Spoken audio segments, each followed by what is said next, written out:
আসসালামু আলাইকুম। আজকের বাংলা নিউজে আপনাকে জানাচ্ছি স্বাগত। এখন শুনবেন সংবাদ শিরোনাম। আমাদের সংবাদটি যদি ভালো লাগে লাইক কমেন্ট শেয়ার দিয়ে জানিয়ে দিন আপনার মতামত।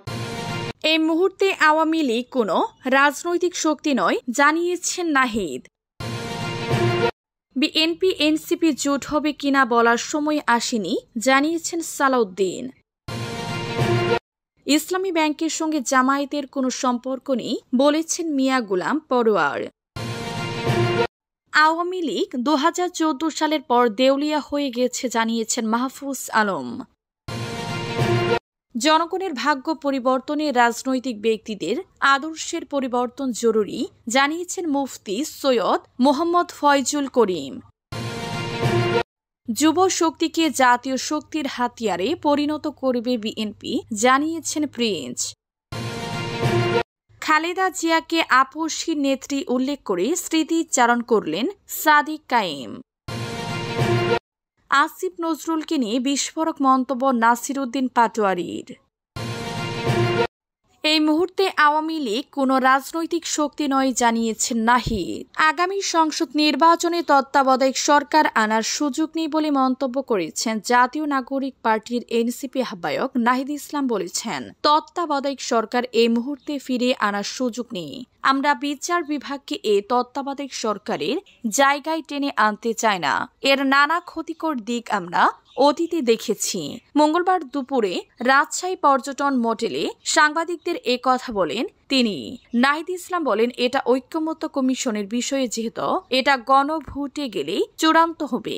নাহিদ বলেন, তবে এই সরকারের কিছু সমালোচনা এসেছে। আমাদের জায়গা থেকেও বলছি, কিছু উপদেষ্টাদের বিষয়ে কথা বলেছি। এটা যথাযথভাবে অন্তর্বর্তীকালীন সরকারের অ্যাড্রেস করা উচিত।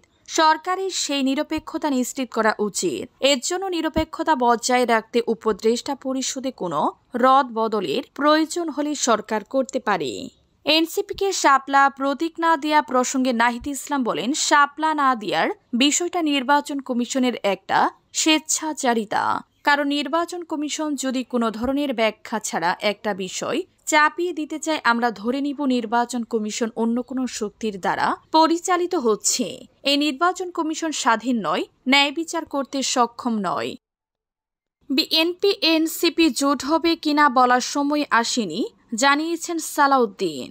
নির্বাচনে বিএনপি ও এনসিপি জোট ঘটনে কিনা সেটি বলার সময় এখনো আসেনি বলে মন্তব্য করেছেন বিএনপির স্থায়ী কমিটির সদস্য সালাউদ্দিন আহমদ। মঙ্গলবার বিকেলে সচিবালয়ে আইন উপদেষ্টা ডক্টর আসিফ নজরুলের সঙ্গে বৈঠক করেন সালাউদ্দিন আহমদ সহ 4 সদস্যের প্রতিনিধি দল। এরপর গণমাধ্যমের সঙ্গে আলাপকালে তিনি এই মন্তব্য করেন। সালাউদ্দিন আহমদ বলেন, বহুদলীয় গণতন্ত্রের স্বার্থে জোটভুক্ত হয়ে নির্বাচন করলেও প্রতিটি দল নিজস্ব প্রতীকে নির্বাচন করা উচিত। এমন বিধানে আরপি ওর আগের আইন বহাল রাখার অনুরোধ জানতে আইন উপদেষ্টার কাছে এসেছে। আইন উপদেষ্টা জানিয়েছেন যে বিষয়টি উপদেষ্টা পরিষদের সঙ্গে আলোচনা করবেন। আমরা সেই পর্যন্ত অপেক্ষা করব।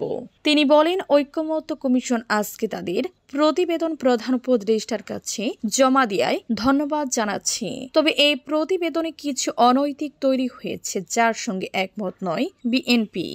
জাতীয় ঐক্যমত্য কমিশন ঐক্যমত্যের বদলে অনেক অনৈতিকের সুপারিশও করেছে বলে জানান সালাউদ্দিন আহমদ। তিনি বলেন, এখন পর্যন্ত কোনো দল বলেনি ফেব্রুয়ারিতে নির্বাচন হবে না। ফেব্রুয়ারিতে নির্বাচন অবশ্যই হবে। সরকারের এই প্রস্তুতিতে আমরা আশ্বস্ত। ইসলামী ব্যাংকের সঙ্গে জামায়াতের কোনো সম্পর্ক নেই জানিয়েছেন মিয়া গোলাম পরোয়ার। ইসলামী ব্যাংকের সঙ্গে জামায়াত ইসলামের কোনো সম্পর্ক নেই এমন দাবি করেছেন দলটির সেক্রেটারি জেনারেল মিয়া গোলাম পরোয়ার। তিনি বলেন, বিএনপি ইসলামী ব্যাংক সহ কিছু প্রতিষ্ঠানের কর্মকর্তাদের নির্বাচনী দায়িত্বে না দেওয়ার কথা বলেছে। এই মন্তব্য অন্তত দুঃখজনক। এসব প্রতিষ্ঠানের সঙ্গে জামায়াতের কোনো প্রত্যক্ষ বা পরোক্ষ সম্পর্কিতা নেই। মঙ্গলবার 28 অক্টোবর দুপুরে নির্বাচন ভবনে প্রধান নির্বাচন কমিশনার সিইসি-এএমএম নাসিরউদ্দিন ও অন্য নির্বাচন কমিশনারের সঙ্গে বৈঠক শেষে সাংবাদিকদের প্রশ্নের জবাবে এ মন্তব্য করেন তিনি। সাংবাদিকদের এক প্রশ্নের জবাবে মিয়া গোলাম পরোয়ার বলেন, আমরা ইতিমধ্যে বিষয়টি নিয়ে পরিষ্কারভাবে স্টেটমেন্ট দিয়েছি। যেসব আর্থিক বা বেসরকারি প্রতিষ্ঠানের কথা বলা হচ্ছে, জামায়াতে ইসলামের সঙ্গে সেগুলোর কোনো মালিকানা বা প্রত্যক্ষ সম্পর্কিতা নেই। দেশের বিভিন্ন ব্যাংকে বিভিন্ন রাজনৈতিক দলের নেতারা দায়িত্ব পালন করেন। তাহলে কি তাদের ব্যাংকের তালিকা প্রকাশ করবে নির্বাচন কমিশন? তিনি আরো বলেন, গুরুত্বপূর্ণ প্রতিষ্ঠানগুলিকে টার্গেট করে বিতর্কিত করার অরাজনৈতিক ধারা আমরা দুঃখজনকভাবে দেখছি। চাইলে আমরাও অনেক বিএনপি নেতার মালিকানাধীন ব্যাংক, ব্যবসা বা হাসপাতালের তালিকা তুলে ধরে পাল্টা বিবৃতি দিতে পারতাম, কিন্তু রাজনৈতিক শিষ্টাচার বজায় রাখতেই তা করিনি। আওয়ামী লীগ 2014 সালের পর দেউলিয়া হয়ে গেছে জানিয়েছেন মাহফুজ আলম।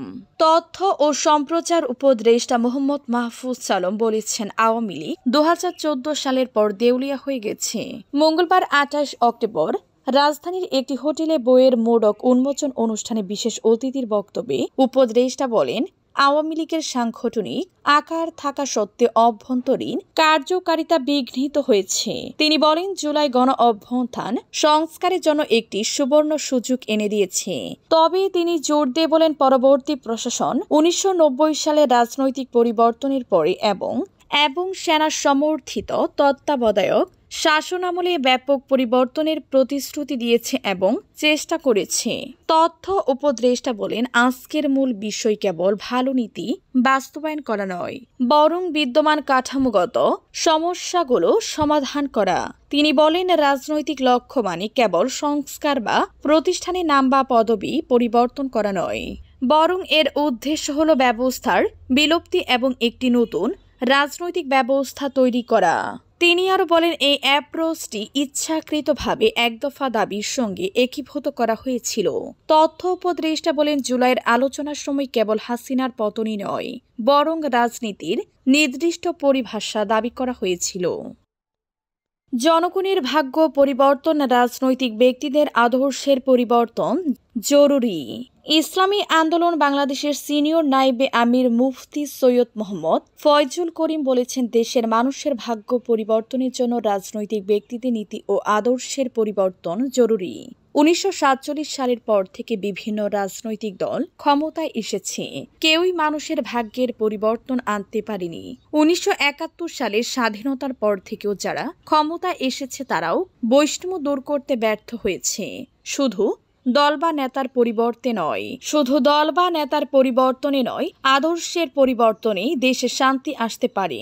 সোমবার বিকেলে বরগুনার বামরা উপজেলার হলতা ডুয়াতলা সমবায়ু বহুমুখী বিদ্যালয় মাঠে ইসলামী আন্দোলন বাংলাদেশ আয়োজিত জনসভায় প্রধান অতিথির বক্তব্যে তিনি এসব কথা বলেন। মুফতি সৈয়দ করিম বলেন, চোর যদি এমপি হয় সে কি করবে? আওয়ামী লীগকে যে চাঁদাবাজি ও জুলুমের জন্য তাড়িয়েছে মানুষ, সেই চাঁদাবাজি কি এখন বন্ধ হয়েছে? যে ধর্ষণের কারণে মানুষ আওয়ামী লীগকে তাড়িয়েছে, সেই ধর্ষণ কি এখন হচ্ছে না? যে দখলদারির কারণে আওয়ামী লীগকে তাড়িয়েছে, সেই দখলদারি কি এখন বন্ধ হয়েছে? সভায় সভাপতিত্ব করেন ইসলামী আন্দোলন বাংলাদেশ বামনা উপজেলা সভাপতি আব্দুস সুবহান খান। অনুষ্ঠানে সঞ্চালনা করেন উপজেলা সেক্রেটারি মোহাম্মদ ইসমাইল হুসাইন জিহাদি। বিশেষ অতিথি হিসেবে উপস্থিত ছিলেন ইসলামী আন্দোলন বাংলাদেশ মনোনীত বরগুনা 2 আসনের সংসদ সদস্য পদপ্রার্থী ও জেলা সভাপতি মুফতি মিজানুর রহমান কাসিমি এবং সহপ্রচার ও দাওয়াহ সম্পাদক এইসএম আহমদুল্লাহ সহ অনেকে। সব শক্তিকে জাতীয় শক্তির হাতিয়ারে পরিণত করবে বিএনপি, জানিয়েছেন প্রিন্স। বিএনপি যুগ্ম মহাসচিব সৈয়দ ইমরান সালিহ প্রিন্স বলেছেন, আগামী দিন বিএনপি যুব শক্তিকে জাতীয় শক্তির হাতিয়ারে পরিণত করবে। বেকারত্বকে জাদুঘরে পাঠিয়ে হতাশার সাগরে নিমজ্জিত যুব সমাজের মুখে হাসি ফুটাবে বিএনপি। মঙ্গলবার বিকালে ময়মনসিংহের হালুয়াঘাট ঈদগাহ ময়দানে জাতীয়তাবাদী যুবদলের 47তম প্রতিষ্ঠা বার্ষিকী উপলক্ষে আয়োজিত যুব সমাবেশে প্রধান অতিথির বক্তব্যে এসব কথা বলেন প্রিন্স। এ সময় ইমরান সালিহ প্রিন্স বলেন, জনগণের রায়ে আগামী নির্বাচনে বিএনপি রাষ্ট্র ক্ষমতায় অধিষ্ঠিত হলে প্রথম 18 মাসের মধ্যে 1 কোটি নতুন কর্মসংস্থানের ব্যবস্থা করা হবে। নতুন কারখানা স্থাপন ও বন্ধ শিল্প প্রতিষ্ঠান পুনরায় চালু করা হবে। শিক্ষিত বেকারদের জন্য বেকার ভাতা চালু করা হবে।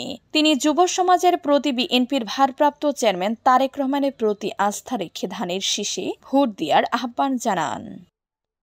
খালেদা জিয়াকে আপসী নেত্রী উল্লেখ করে স্মৃতিচারণ করলেন সাদিক কায়েম।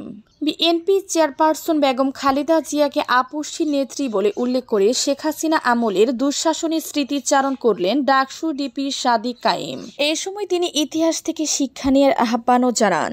সাদিক কায়েম বলেন, আপসী নেত্রী বেগম খালেদা জিয়াকে দীর্ঘদিন ধরে জেলে বন্দী রেখেছিল। বাংলাদেশে যে ফেসিবাদী শাসন কায়েম করেছিল, খুনি হাসিনাকে ফেসিস্ট হতে যারা সহযোগিতা করেছিল তারা হলো কালচারাল ফেসিস্ট। এই কালচারাল ফেসিস্টরাই আজ পার্বত্য চট্টগ্রামে বাংলাদেশের স্বাধীনতা, সার্বভৌমত্ব ও অখণ্ডতার বিরুদ্ধে ষড়যন্ত্র করছে।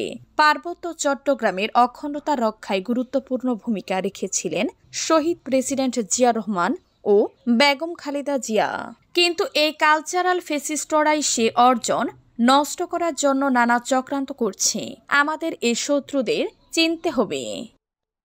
আসিফ নজরুলকে নিয়ে বিস্ফোরক মন্তব্য নাসির উদ্দিন পাটোয়ারির। আইন উপদেষ্টা আসিফ নজরুল অন্তর্বর্তী সরকারের প্রধান উপদেষ্টা হতে চেয়েছিলেন বলে দাবি করেছেন জাতীয় নাগরিক পার্টির এনসিপি মুখ্য সমন্বয়ক নাসির উদ্দিন পাটোয়ারি। মঙ্গলবার 28 অক্টোবর রাজধানীর জাতীয় প্রেস ক্লাবে এক অনুষ্ঠানে এ দাবি করেন তিনি। নাসির উদ্দিন পাটোয়ারি বলেন, আসিফ নজরুল তো প্রধান উপদেষ্টা হতে চেয়েছিলেন।